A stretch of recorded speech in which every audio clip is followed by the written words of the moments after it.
Edge Radio Australia. Of course, we're doing the Greater World thing. We do this every single Monday, and I tell you, it's a great pleasure to have quite a crew in front of me. Of course, I'm going to be nice today. We have, and I preface that because, of course, normally I would mention the Shave Monkey, and I won't mention him. What I'll do is just say it's great to see you, Travis. Great to have you in, mate. Wait. It's awesome. I'm picking up an echo from somewhere. You are. Okay, we'll find that. But you can play with the buttons as we do. I will speak to Derek. Derek, great to have you here, mate. Always good to be here. You got some good subjects to talk about. This is going to be a great show. And I believe online, he may be there. He may have disappeared, but we had SHAK. SHAK, are you there? No, he is. He is there. There he is. He's just. I'm here. Fantastic, mate. Great to have you here. Some undisclosed location there in Australia. We do know you're in Australia, right? Yeah, I'm in Australia. I'm in one of my lounge rooms. There you go, in your lounge room. Lovely. Look, I also want to welcome everybody who's going to be jumping on the stream. Fantastic to have some feedback. So if you've got any questions or comments, let's get involved. With that, let's go straight to Derek. Let's go. It's nice to hear something that we say on Edge Radio Australia and the Greater Wealth, and hear a politician actually say it. Okay. Right. We've been saying for a while that we need more competition in the market as far as the supermarkets are concerned, as opposed to regulation. Yes. And trying to restrict them. Federal Treasurer Jim Chalmers has actually said increasing competition among supermarket giants is key to placing downward pressure on prices. Mm-hmm. So maybe the message is getting out there. Some of the changes, what they're doing now, what they're doing is they're calling it the Grocery Code of Conduct. Okay. There's some other changes mixed into this. Now, it's hard to distinguish whether Chalmers is behind this or someone else, but it's included the multi-billion-dollar fines on retailers that fail to comply with the mandatory code of conduct. Now, what this dictates is how Woolworths, Coles, Aldi, and IGA's parent company Metcash deals with producers and farmers. Right. Now, this is important because the farmers have needed protection. No doubt. The producers need the protection. I have heard from farmers how they just negotiate and try to get them down to the smallest thing, where the farmer takes the majority of the risk in the game. They've got to deal with the weather elements. Mm-hmm. They've got to deal with legislations like the government has killed the sheep farm business internationally. In this country, right? This was what the Australian economy was built on back in the early days, on the back of the sheep. Rides on the sheep's right? back. And so they've just dropped that. These guys, and we're not talking about small money when these farmers do this. They put in millions and millions of dollars in their crops, in their equipment, in the land itself, and most of those are mortgaged to the hilt to pay them, and they usually don't make their money until they actually finally sell the farm, which is a real shame because there's a lot of them that want to pass that legacy onto their kids. So they do it tough. They take it risk, and then the supermarkets, the middleman comes in and squeezes them down to the smallest price. So it's good to see. I'm actually glad to see that there's some measures coming in place to protect the farmer. That's really important. My questions are, or comments and questions are these. Okay, my question would be, as far as Chalmers, is this just a way to try and make inflation drop so he looks better, so that there's a 1,000,000 to 1 chance that Labor could get re-elected? That would be my first cynical thing. But the other side, look, I think that for a very, very, very long time, the primary producers have been screwed, right? And I want to make sure that this code of conduct is actually enforceable, because if you actually look at the tin tacks of this, so many government things that are put in place, well, like even all the cyberbullying ruling and all of that sort of thing, is actually completely toothless tigers. They don't actually have anything behind them. So will this code of conduct actually have consequences that are worthwhile and therefore will actually be adhered to? I'd love to see a model where the farmers have shares in the middleman, in the distribution of the groceries, sort of in some way. So they have also had some incentive and motive and game in the distribution. Well, they used to. There was this thing called West Farmers, which has now become an absolute monster, right? Now that West Farmers started as a co-op between farmers, and they were looking after each other, and exactly what you're saying, look after distribution rather. So that's all going on. But then, of course, when the CEOs and the people get involved, this builds, and it's actually, in the case of West Farmers, turned into a monster that screws the hell out of the people who actually started it in the first place. I think at least the debate's there. At least there's a recognition that, hey, we need more competition. Totally agree. Which would hopefully lead to another step, which goes, let's have a little less regulation in terms of who can get in the game. as far as the food distribution. Yes. Of meeting the challenge of taking it from the land onto the shelf. That's a huge logistics that goes on. So yes, people should be paid for that. And yes, we recognize that fuel prices have gone up, but they've stabilized now. They've gone down actually from what they were when they first went up, but the prices haven't. And when you go into, your local supermarket, which I have seen, and they're discounting them, they're writing, they've got this one section of produce that's going to go off soon or whatever it might be, and they're discounting it. And you're seeing, and this is in a fairly affluent area that I saw this, and people are lining up waiting for those discounts on meat and all that sort of stuff. Sure. And the line is long. I'm not just talking about one family. There's 3, 4, 5 families standing there wanting to just pounce on it. That's saying something that's going on in terms of what the consumer is going through right now. Agreed. It's just insane because it's not just the food side of things. It's absolutely everything. Like, go have a look at the petrol stations when they have I think it's Cheaper Tuesdays or whatever. Like, we've got a petrol station literally around the corner from our place. We can't even drive into our street because it's all blocked off by cars. Like, it's getting ridiculous. People are just like at their absolute wit's end. They really are. Look, you speak about the petrol station. I went and put some fuel in yesterday, and like, it just broke my heart. There's a woman there walking around taking the aluminium cans out of the bins to make some extra money, and she's got no shoes on. And what I tried to do actually is go in and buy some food, to be absolutely frank with you, but she toddled off, so I missed out on that opportunity. Aaron, I saw a similar thing happen right outside my front yard. Wow. I live on a fairly busy street at the moment, and this car pulled up, nice car. This guy pops out, and I'm going, who was parking here? Because nobody really, rarely people park there because of the busyness of it.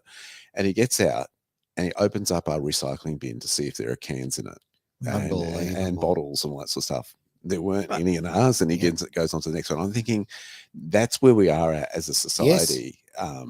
Yes. Wow. Sorry, I can't stand this argument, and I don't know if I'm being an asshole on this one, so I'll let the viewers decide that one. Chances are. We have been trying to get a cleaner for one of the contracts we run. So we're paying $40 an hour for a cleaner. Okay. So that's $10 an hour above the award at the moment. Right. We can't get one. There's that many jobs out there. People do not need to go scabbing through rubbish bins for cans. I think the biggest problem is a lot of the people psychologically are at their wits' end. So drug abuse, alcohol abuse, a lot of these things are starting to become really relevant. Sure. So they can't pass drug and alcohol tests and all this sort of stuff anymore. So there's jobs out there. Like, the one that really irritates me is you see the people at the traffic lights with the sign saying, "Oh, my name's Tracy." They're a dude, and saying, "Oh, I can't get a job. I've got a family to feed." It's like, I want to know how many people are sitting there telling these people, go scab the money, because the money you earn, you can get anywhere between $80 to $120 an hour scabbing money on the side of the road. Wow. So why get a job when you can just sit on the side of the road, do sweet FA, just dress in rags, have a sad sign there, and people giving them money? I think there's genuine people who do it, okay, who are really, really struggling, and there's others who are just taking advantage, right? I mean, it's like that in everything in society. The other one is, because we've got I think I might have to give it a go at the moment, because my banking and my whole life is in disarray since my laptop blew up. So maybe that's what I'm going to do, is get one of those cardboard signs. I just want to make a couple of points. Say you're a silent speaker. Yeah. That'd be easy. That'd be well and truly looked after. I just want to make a couple of points just on the stuff for the farmers, and I don't want those people, because a lot of people watch who are farmers, to feel like I'm not on their side. I am, but I don't think that will work. What they're proposing, and if you look at countries like, for example, look at the United States. They tried doing some of this, and what ended up happening was that the smaller farmers couldn't afford to stay in business, and there was a massive consolidation. And like now, pretty much all the farms are either owned directly by 5 corporations or have contracts to those 5 big corporations. And that's my fear for the Australian farming industry. And I also brought that up when we were talking about the ACH rules last year. That's what you'll end up with. You'll end up with that kind of concentration. The other thing is that because wages are so difficult, it's hard to get people to pick fruit. It's hard to get people to do all these things. So the easy way to solve that is to allow foreign corporations to come in, to get exemptions from the law. They can then fly in a team of their own staff from their own country, pay them a pittance, and then send them back. So yeah, I think this is very, very dangerous. And I think that just because government says something that sounds good on the surface, don't ever take it that that's good. Just remember, they don't like you. They don't care about you. They don't like you. And, Aaron makes a comment, sometimes they should remember who pays their wages. They do remember who pays their wages. And it's not you, the public. It's the big lobbyists. It's the big corporations that they're going to work for after they've left politics. They don't give a shit about you. So, there's no doubt about that. So whenever they say that they're going to do something that's going to be helpful, I always get very, very worried about that. And if you can go buy from the farmers market, go and support the little guys. Is my suggestion. Lastly, just in relation to people picking up cans, if you have a minor criminal record, okay, maybe you got caught shoplifting or something, you can't get a job as a cleaner. There's a lot of people out there who, for whatever reason, don't have drug or alcohol issues, but maybe they made a mistake or maybe they've done something wrong, who are basically excluded from the market.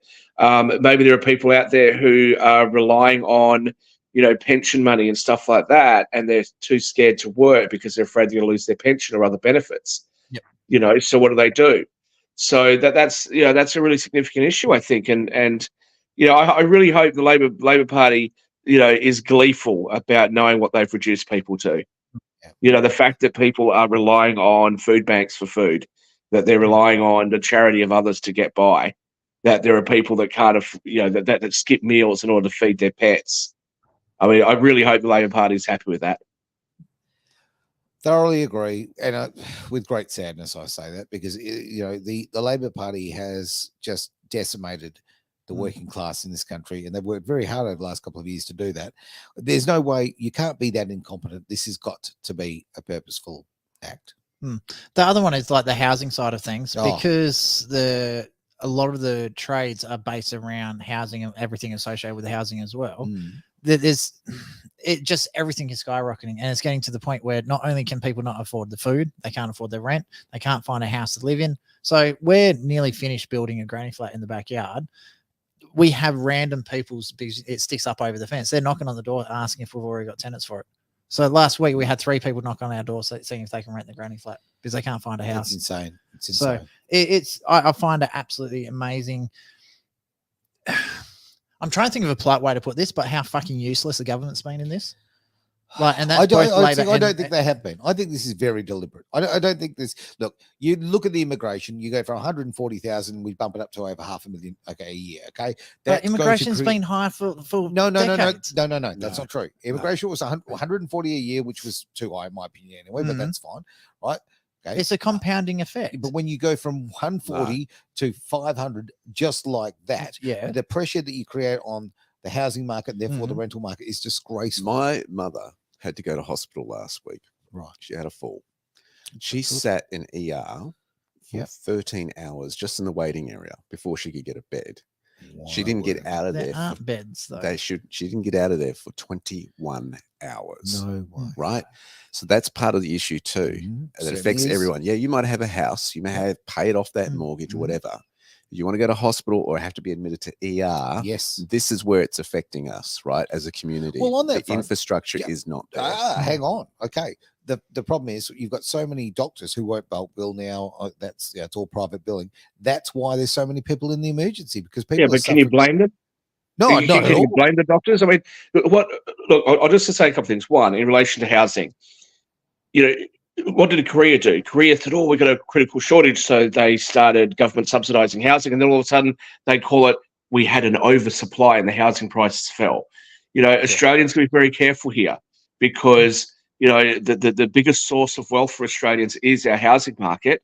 And so if you're in the property, if you're on the property ladder already, hey, stop complaining. Pay your higher grocery fees, because you're going to be fine, right? Your assets are going up dramatically. If you're not on the property ladder, that sucks, and it's going to get harder. Well, on that point, what can you do? What can you do? Boomers for this. No, I'm not going to blame boomers. I want to actually move on to the other issue. Well, if I can quickly say, I would like to see a code of conduct for government. Right, that's what I'd like to see. forget about them regulating everybody else. How about they regulate them bloody selves? Because as far as I'm concerned, if I've already paid my tax dollars and there isn't enough money to fund hospital care appropriately for Derek's mother, or for the children's hospital to come out and say, hey, can you please donate some money because we need this new machine? If there's not already enough funding for that, I'd like to know where the hell my tax dollars went. Now, I won't say me because I don't really pay tax here in Australia, but I think you guys know my point. It is an absolute rip-off. We're not getting what we paid for. And if I were a normal Australian, my advice to normal Australians would be do everything you can to get yourself out of that net. Find out what legal structures you can use to reduce your taxes, and if you can offshore anything in your life, do it. Don't let the Australian government or any other government have any of it, because they don't deserve it. So that's a great segue, because if you do need to learn the basics of the finance to lead you into that next step, Derek has some wonderful courses out at blueskyfactory.com.au, and that's blue with no E. Thank you. Thank you. Right. I sound like full. And they will change your life, and they will ruin you forever, because you will now understand just that the game is rigged. But at least now, with that information, you can actually go and play the game with the new set of rules. Yeah, so very good. Play it like the wealthy do. Damn straight. Now, the reason I brought up baby boomers, because there's an issue at the moment with the transfer of wealth. Do you want to go into that, Derek? It's an interesting one, because right now we are seeing a wealth transfer play out. I've been talking about this, but it's on a couple of fronts. Let's deal with this front at the moment. The baby boomers are in a situation where they are passing on they're passing away. Yes. And we've got another generation who's inheriting that. And you can imagine how that plays out. Now, can you imagine a baby boomer who's passed away has quite a big stock portfolio? Sure. For example, right? Okay. They got into Apple, let's say, when it was really, really young, or Microsoft, or one of these big companies. Right. And it's built up to quite a big portfolio. The question is, does the new generation coming up know how to manage it? Manage this wealth? And then you throw in the properties, you throw in the superannuation, all this.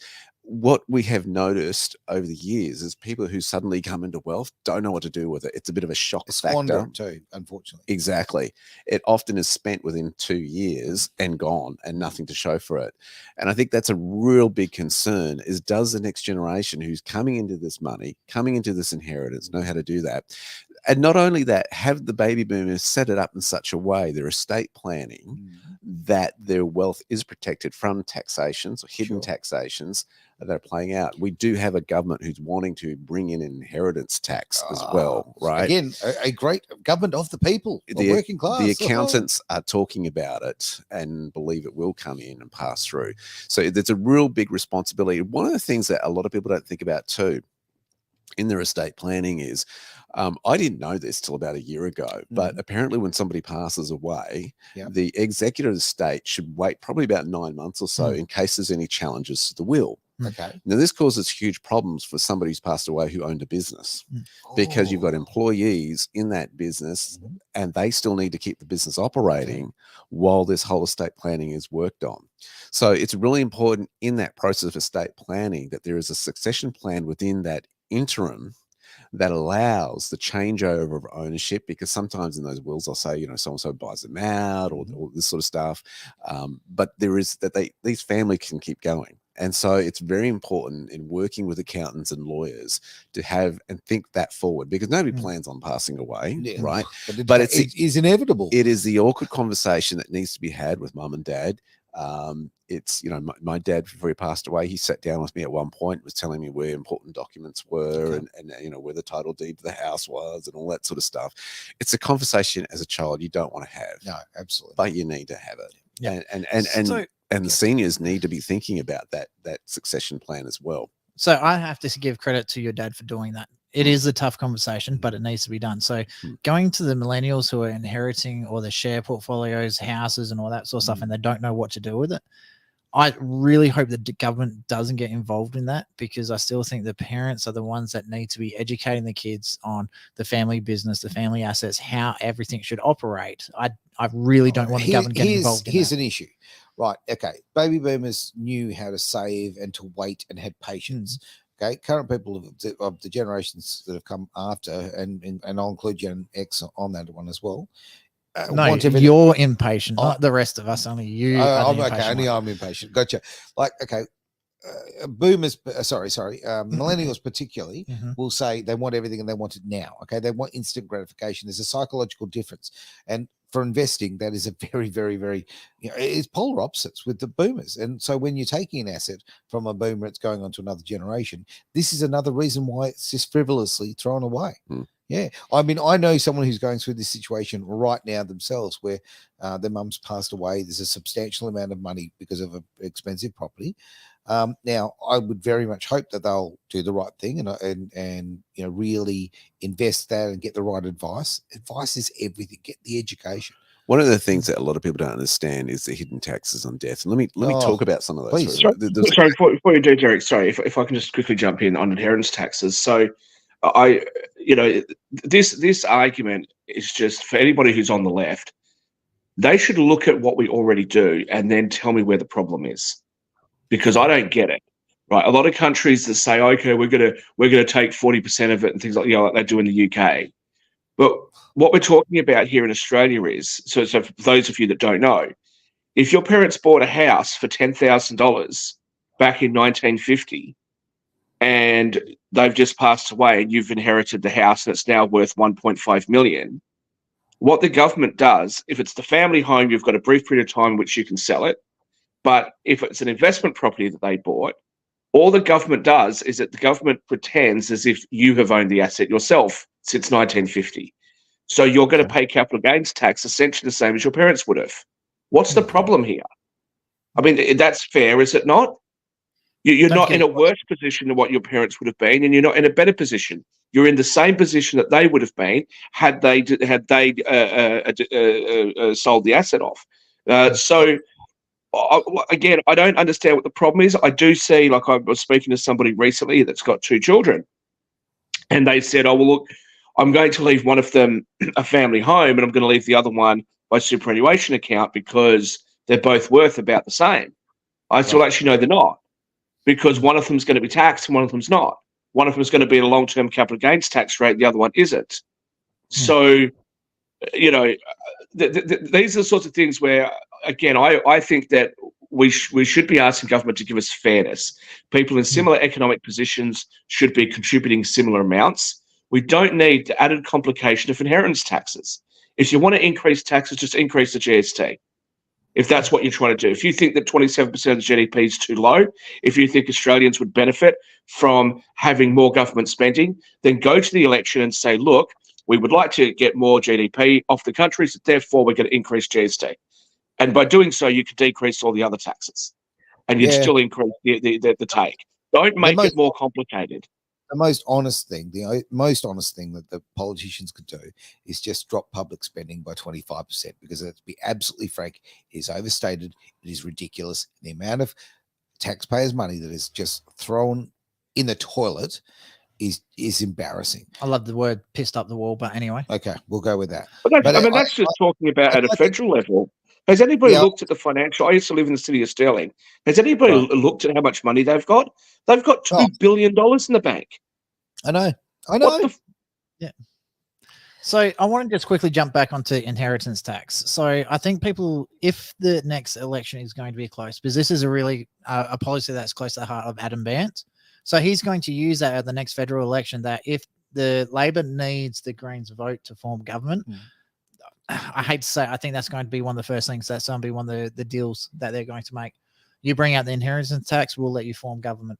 I think you're right. And I think that there's not much I think everyday Australians can do to stop that, unless they totally skip Labor and the Greens on their voting ballot.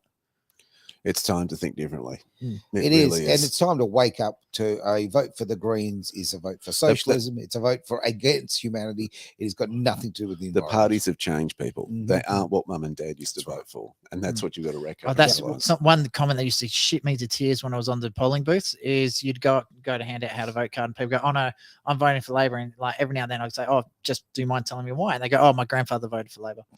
They're not the party that grandfather voted for. Like, is that anyway? So we do have a question. Yeah, but the thing is, Travis, Aaron, and Derek, even if everyone votes for the coalition in the next election, that doesn't mean this issue goes away. The Labor and the Greens will eventually win, And where's that leave us? So you may as well already be planning ahead because you know that this is coming. Eventually, they'll get it through one way or another. Now, yeah, the comments come up. Travis, do you want to read that? I heard a lot of boomers are spending big instead of focusing on inheritance. Thanks, Mum. Doing a around the world trip on a cruise up to the Antarctic to see some polar bears. Yeah. So she's near Greenland at the moment. So there you go. I'm seeing a lot of parents doing that.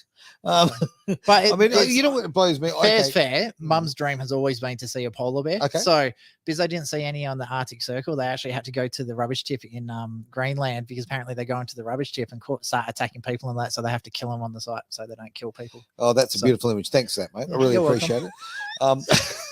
Jeez. I won't say. Look, I want people to enjoy their lives, and I actually want people to retire and have some fun with it, you know. But at the same time, I don't know. I was raised, and it's very important to me to leave an inheritance to my children, right? So, you know, whether it be insurance, whether it be assets, whatever it happens to be. You know, it was so important. That anymore. It's so important to just even have a will in place. Yeah. Right. I'll give you a case study of where somebody didn't have a will. We used to hear the story in the law firm that I used to work at, and it was is that there was a situation in Perth, Australia, where the wife inherited. Basically, what happened is, this gentleman passed away. They had no kids, and he had two surviving brothers. Okay, that basically they hadn't spoken to each other in 20 years. Right. Okay, they didn't have a will, this couple. Right. So what she basically had to do, because she did not have a will, the laws in Western Australia were that the brothers were entitled to 25% of the estate now, because there was no will because of what they died in testate. Okay. So basically, this poor lady had a choice. She either could get a loan to pay these boys out, or sell the house. And unfortunately, she lost her house. She had to sell it to these guys to inherit what should have been hers. If she'd had a will in place, would not have been an issue. Right. That doesn't make sense. If she was married to him, then she's his next of kin. She should have inherited everything by default. Well, that's not how it played out, according to lawyers. So I used to work with SHAK. I don't know. I've also seen. It could have. It may not have been joint tenancy on the title as well. It could have been just in his name. I don't know. But even if it was just in his name, if they were legally married and they'd been legally married for a long time, then she's the next of kin. That's what I thought, but. Look, I've seen wills disappear and new wills appear.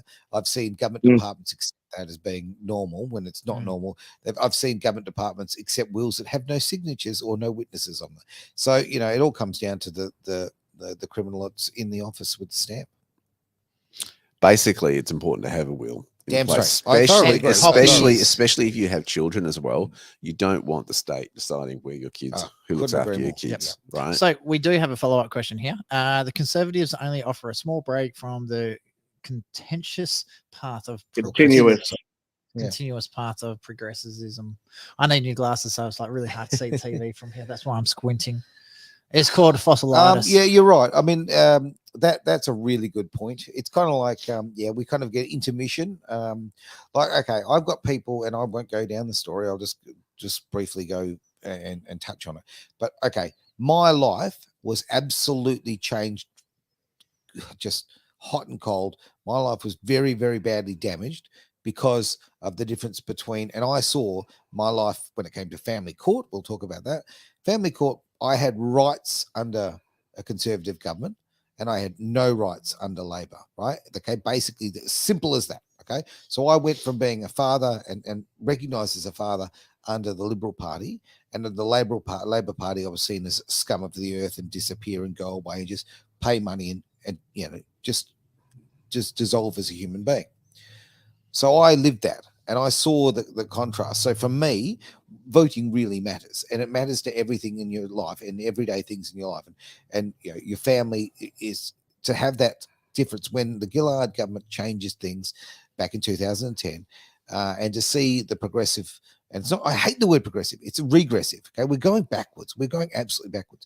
You're taking rights away from people.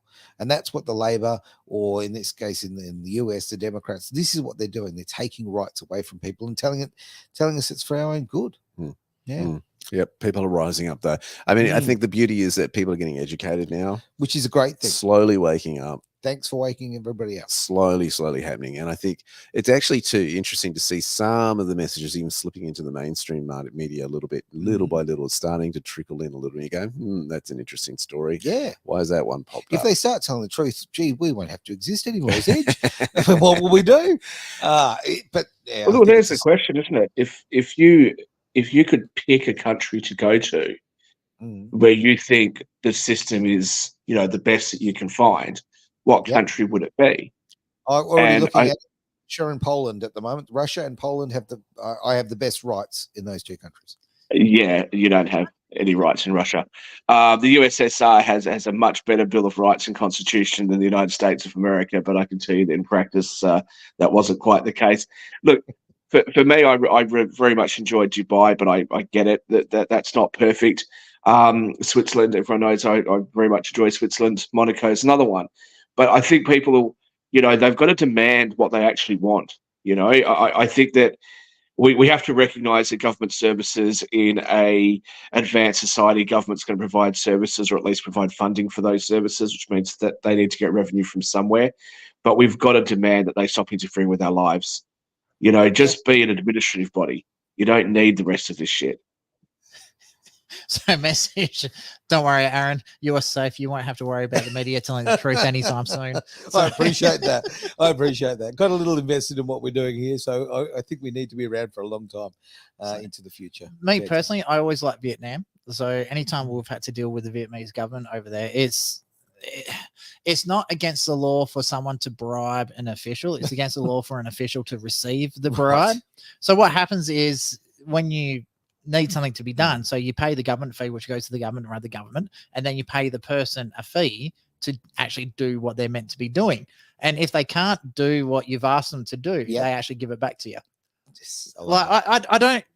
I think it's a great so they system. Give your bribe back to you. Is that what you used to say? They give you your bribe back. So you just chuck a carrot and you're like, yeah, you can have your bribe back. Yeah, I think it's brilliant because if, let's say they ask for a bribe to do something, they say, yeah, we're done, do it. And they turn around and say, no, you're not doing it. You're not getting your money back. Because it's not against law for you to bribe an official. It's just accepted across the board.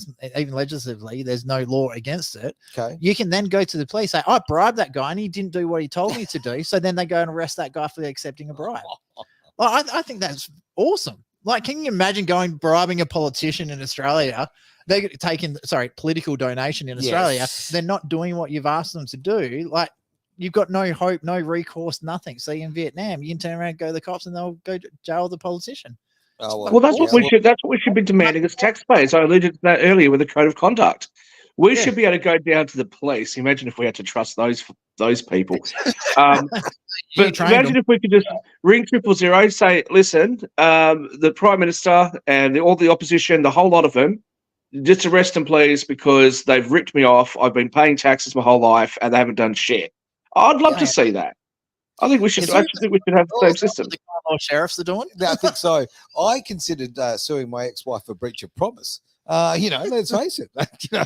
It's the legal system, and until death do us part. Did you really want to live with that until death do us part? No. Well, I would, but under different circumstances. What, ball and chain? No. The death being sooner. There's a reason why women live longer. Let's leave that one alone. Yeah, okay. But hang on, because if you do take if you take a marriage vow, right? You take marriage vows, get with each other, and one party has not lived up to those vows, and the other party is being essentially abused because they're stuck in a system because they're upholding their end. Yep. Why not sue them for breach of contract? That's how I Why not sue them for mental distress or something? Why not, indeed? Now because let's just silence is violence, as per what 21 Pilots says, but it's only for the female. That's right. Now let's change subjects because we could go down that little rabbit hole. All right. So while the Biden administration hadn't seen much of them out on the campaign trail as far as the United States it's hard because the ground's not perfectly flat. It's been interesting to see Trump do the rounds. It's great. Here's a little nice piece that's kind of cute cool. that I'd love us to play, but listen to what he says. There's some really interesting information and you go, Is he actually doing comms there? Is he actually communicating something that's on a deeper level? Listen close to this. All right. All right, here we go. Okay, hold it for now. You know who that is? Andrew Jackson. All right, dude. We're going to time for you. We got some. We're gonna add some value.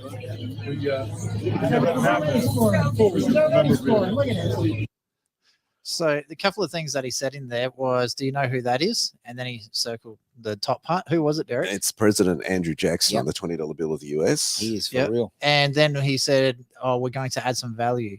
Value to it. Yeah. Interesting communications as to what he's saying. Why is that significant? Oh, well, look, the US dollar, appears to be a crashing currency. Let's face it, right? Okay. It's not worth the paper it's written on these days. It's print it. There's a lot of different ways you could go on this one. I saw a couple of interesting things. I don't know how accurate this is. SHAK might be able to help with this one. So each country has their exports of choice, where minerals and farming and so on, different countries. Switzerland is the banking side of things. Japan is technology. Korea is like really shitty cars and K-pop artists. So America, they were actually saying their number one export for America is actually money. And apparently 80% of all of American money isn't actually in America. It's across the world. Is that right? Well, this is interesting because Andrew Jackson, President Andrew Jackson was the one president who paid all the debt off to the bankers in his presidency. And he actually stood to them. And one of his lines of his greatest legacy was, I killed the Fed. I killed the Fed. Yeah. So I killed the bank. I killed the bank. Sorry, not the Fed. I killed the bank. So it's very interesting, the timing of that kind of statement to the community. Trump's kind of saying, let's make it more valuable by putting his signature on it. Yes. He was autographing it, that sort of stuff. Is he talking about just his autograph there? It's got people talking on social media. I thought it was an interesting piece. So he does some great moves. Honestly, that's more great publicity. Fantastic. It's very clever. What's been interesting last week? Sorry. So that probably does sound about right. And a lot of that has to do with the fact that most commodities and oil and everything is traded in US dollars. I think that's slowly changing. I'm not sure the US dollar will collapse because there's so much instability elsewhere. That I think the world is still going to put its trust in the United States, but the United States has to be careful. They've taken advantage of that trust for a long time, and they've got to be careful. Look, when Andrew Jackson paid off all the debt, that was fantastic. I think we have to really have a look at how money is created today, and look at what we can do in the future. But I'm really, really uncomfortable with the idea of it being digital. So I think we need to start looking at, other types of money. Maybe that's going back to gold. Maybe that's going back to a basket of commodities or something. But I think we need to make sure that money is something that we can control rather than it being in the hands of a very small group of a few bankers. Something that a lot of people don't actually know. My son is actually Jackson, and he was actually named after that president. Is that right? Yeah, really. So between Jimmy Carter and Jackson, I forget what he's Andrew Jackson. It's a combination of those two names. Yeah. Okay. Well, I know you're very proud of your last name, but Jimmy Carter. I don't know. It's just it was a Carter, and he's a US president. It's like, yes, I want a powerful name. Andrew Jackson was a tough president. Yeah. Right. What years are we talking about for Jackson? I'm not really sure. Oh, he was in the early presidency. 1860 or something, wasn't it? Yeah. Oh, so still the Wild West. Yeah, pretty much. Really early days. Yeah. Oh, it would have been before 1860. Was he really? I think he was like the 5th or 6th president. I'll Google it. No idea. Well, I'm glad the show's educational. On that front, I was going to suggest we go to another subject there. You are the man with the computer, but you're now Googling. That's okay. We can go to another topic. So, while he Googles, I just want to correct Aaron while I'm at it. It's not printed on paper. It's printed on cotton, by the way. Is that right? Did your ancestors wholesale it? No, Aaron's ancestors, not mine. That's right. Oh, dear. And this is probably why we'll never be broadcasting to California. Oh, dear. All right, now. Around the 1820s. 1820s. Okay. Yeah, he was the 7th president from 1829 to 1837. Oh, geez, I was close. What did I say? 5th or 6th or something, right? Gee, I was close. You were, yeah. I mean, I knew it was in the early. I knew it was in the first 10 presidents the United States ever had. So yeah, there you go. Well, they can't pay out the debt now. There simply isn't that much money. It's not possible. the bit that I find actually really interesting, because you know how American money's on cotton and paper, like a combination of the two. Okay. So all the money for most of Southeast Asia, obviously Australia, New Zealand, and all that, all the money is actually printed in Australia. Is that right? Yeah, all the plastic notes is all made in Australia. Perth Mint? So no, it's the one over east. Oh, okay. The other mint. What's it called? Australian mint, I think. Yeah, okay. On that question, strange. But it's actually printed by a corporation, but I believe the corporation is wholly owned by the mint.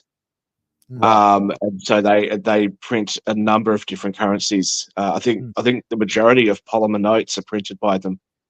So yeah, right. The actual printing is done in Australia. I want to ask this question about washing the notes and all that, because obviously if it's got cotton in it and paper, you can't leave them in your clothes because they'll get ruined. And but normally when I ask questions about money laundering, I'd be asking about Biden. You know, is that a segue, Aaron? No, it's a pretty bad one. It's a very bad one. No, I was just going to ask. Back in the day when you'd wash an Australian note, it was the end of that note. Is that the case with the American notes? Like with the paper? I don't know. I've never put one through the wash. Okay. No, it's not. It's not. Also, if you have a drug habit of any description, I think it's something like 98% of US currency has traces of cocaine. Yes, so if you collect enough notes, you can sort of get some cocaine out of it. So apparently the plastic polymer notes are so bad for absorbing cocaine. Even if it's like one note was used and then put in a wad of cash because it rubs against each other, there's traces of cocaine on all Australian currencies. Well, yeah. So we deal about the big issues here at Edge. All right, jumping in. Next subject is that you want to go to the US? You want to go back to Australia? Go back to Australia. Back to Australia. Speaking of cash, Armaguard is to be given a $50 million lifeline deal with the big four banks because, of course, not many people are using as much cash as they used to. And this is the big thing. May would have been interesting. Deal was struck between Armaguard and major banks and retailers ensure its services are accessed for at least another 12 months. It is expected that the companies that have gotten big on this is the big four banks, ANZ, CBA, NAB, and Westpac, and they teamed up with the largest retailers in Wesfarmers, Coles, Woolworths, and Australia Post to cash transport distributors as stay in business. These businesses need that. It's saying we still need it, but it's like, wow, you better start diversifying if you want to stay around. I mean, otherwise they're going to become Kodak. Yeah. Well, I have a solution. I have a solution to this, like a legitimate solution to this, which I'll discuss with you guys off air. But I'm not going to pursue it because I promised everybody that I was just going to stick to my trading for a little while. But there's such an easy, obvious solution to the transportation of cash. I don't know why. Look, back in the day, I used to buy and sell a lot of physical hard currencies. And I used to get them from a wholesale FX supplier in New South Wales. And they used to have the stuff delivered to me in Western Australia. And then we used to distribute it from the city to other foreign exchange dealers and stuff like that. Like, there's such an easy, obvious solution for anyone who's ever worked in this field where you've got large cash amounts. And I don't know why it's not being done, because it just seems so stupidly easy. But anyway, it's a conversation for off air. It's probably why it's not being done, because it is easy and everyone's trying to complicate things too much these days. Yeah. Just have agendas. They're like, how hard is that? You're a boy or a girl? It's one of these interesting models. Look, we saw Australia Post have to get very creative when it came to email. When email came out, suddenly the whole need to post a letter to a friend somewhere just disappeared. Right now, of course, you got physical packages that go from A to B, and there are some documentations, your more formal documentations that have to go through the post, of course. But can you remember the last time you got a personal letter from someone? I've had one in over 18 months, and that was a postcard from Mum, because she's in Greenland. There you go. And it's usually that generation that will do that, right? But when was the last time you sent a postcard? Oh, look, I'll show I'll show how much I care. I'll send you a text. Exactly. That's about it. Text. I don't even do that. It's a Facebook message. So Australia Post, what they start do? Oh, you can pay your bills here. And now they're, of course, being the bank. You know, if you want it, Bank West have dropped all their physical branches. And so Macquarie doesn't do banking at all anymore. Like even they won't even accept checks, cash, or something else. So if you're like strata fees and all that sort of shit, you've got to go into Australia. What is it? What's a check? If you want to go get cash, you got to go to the post office now to get it for some banks. Right. Because they just shut down their ATMs as well. Yeah. Oh, so there you go. Armaguard can deliver cash through Australia Post now. There you go. Try and find an ATM. It is ridiculous. You can. They're just not the banks that you can use, and you're charging $3-4 just to get $20 out. Yeah.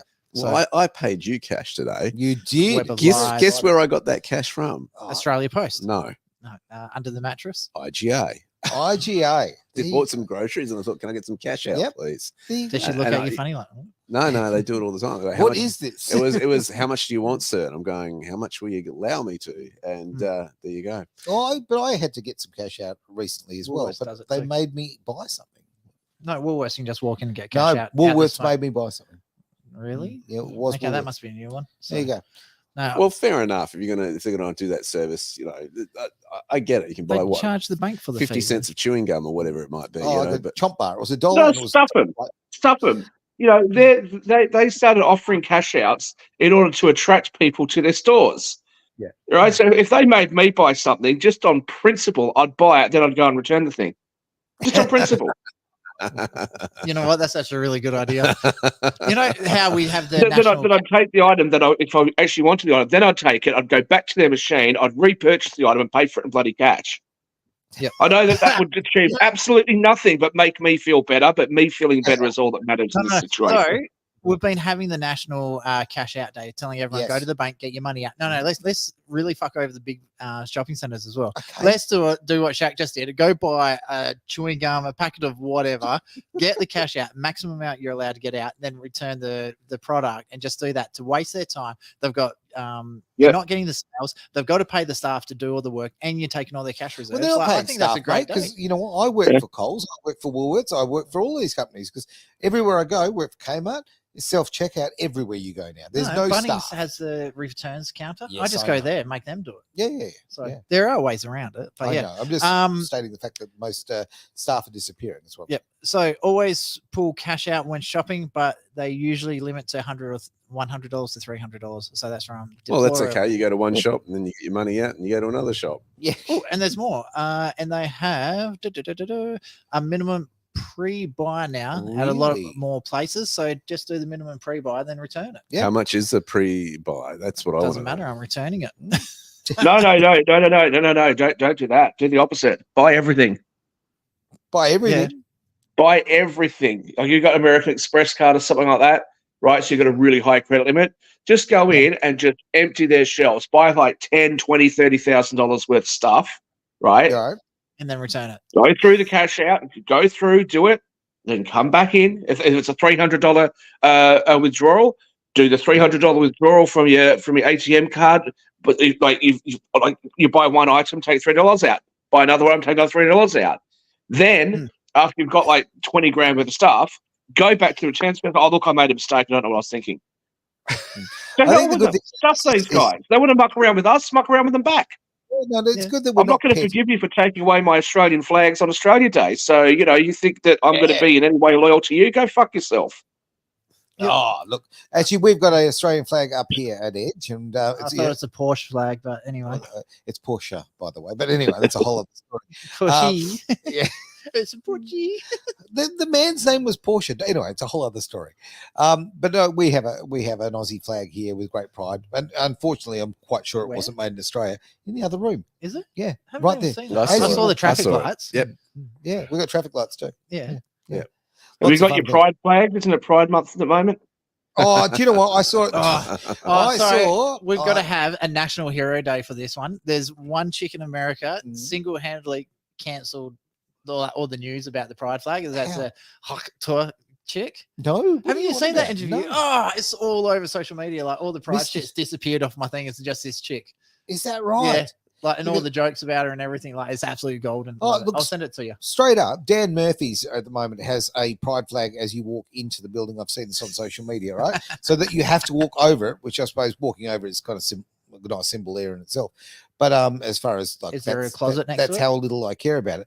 But now that I've seen that on social media, when I get my bottle of scotch, I will not be going to Dan Murphy's. It is told me I'm not going to shop there. You are not getting my money. Well, this is woke. They own Dan Murphy's. I saw that when I had to go into a shop one time, and they had the corner for, let's celebrate diversity and all that sort of stuff, and had the flag and all that. And I'm like, so I asked to speak to the manager regarding it. I said, can we? And the lady says, why do you want to talk to the manager? And I said, because I want to know if this organization is supporting of child mutilation. Yep. That child sex organ mutilation is this organization does that. No, she rolls her eyes, and I thought to myself, don't roll your pretty eyes, because I'm the one. They weren't pretty, but anyway, don't roll your eyes at me, because I'm the one who's paying your bills here and your wage. Yes. Get the manager there. He's trying to defend. He says, I gave up the same topic. He says, I don't really want to get into politics. I said, I said, too late for that. Yeah. You've already started the conversation by putting that up. Look, this show is all about the way that money and politics cross. Okay. Like, this the way they meld together. So I don't buy at that shop anymore, by the way. And that's the way to do it. What my point was going to be, if you've got a company that is using politics to sell something that you are dead against, right? There's a very easy way of voting for it. Don't shop there. Take your money away from them. And look, I've got a family of 6. 6 of us. We spend a lot of money on groceries, especially the kids, and they're not getting our thousands of dollars anymore. No, good on you. Yeah, take it elsewhere. So many great comments coming through, by the way. Here's another one. Deploy he's really getting into it today. Let's make this big so I can actually read it. Yep. I really need new glasses. Woolies have 50% stake. They do. Each, yeah, they do. As well as owning Dan Murphy's. And again, Woolies used to be West Farmers. Okay, it was owned by West Farmers, as I understand as well. Or there's some sort of. No, West Farmers owns Coles. Yeah, sorry, my apologies. You are right. Yeah, I was wrong. I've got them. I'm mixing the W's got me confused. But you're right. They own Coles. They own just about everything. Again, this started as a co-op. But when you actually bring the coarseness of what these organisations are standing for, when you bring it to the forefront of people, of course, their knee-jerk reaction is, no, we don't stand for that. So when I said, do you support the mutilation of child genitalia? Because this is what these organisations are doing with gender transitions, right? So when you put it in those terms and the reality of what's actually happening, they don't want to go there. And this is very real. But the thing is that most people don't. That's the thing, when they actually do studies and when they sit down and explain to people exactly what we're actually talking about doing, like, it's not like the 60 or 70% that were against it before. Once you actually explain in detail how these procedures work and what the end result is, I think it's something like over 90% of people are against it. The question I've got is, why are they doing it, right? You can't blame the store manager. They just worked there. Why are they doing it? And I think that it is an attempt by the very powerful and the very elite to keep us distracted. Like, the fact that we're going to sit here and talk about, well, is it a boy? Is it a girl? Is it a they, them? Is it a neo pronoun we've got to use? And you get so distracted with this shit.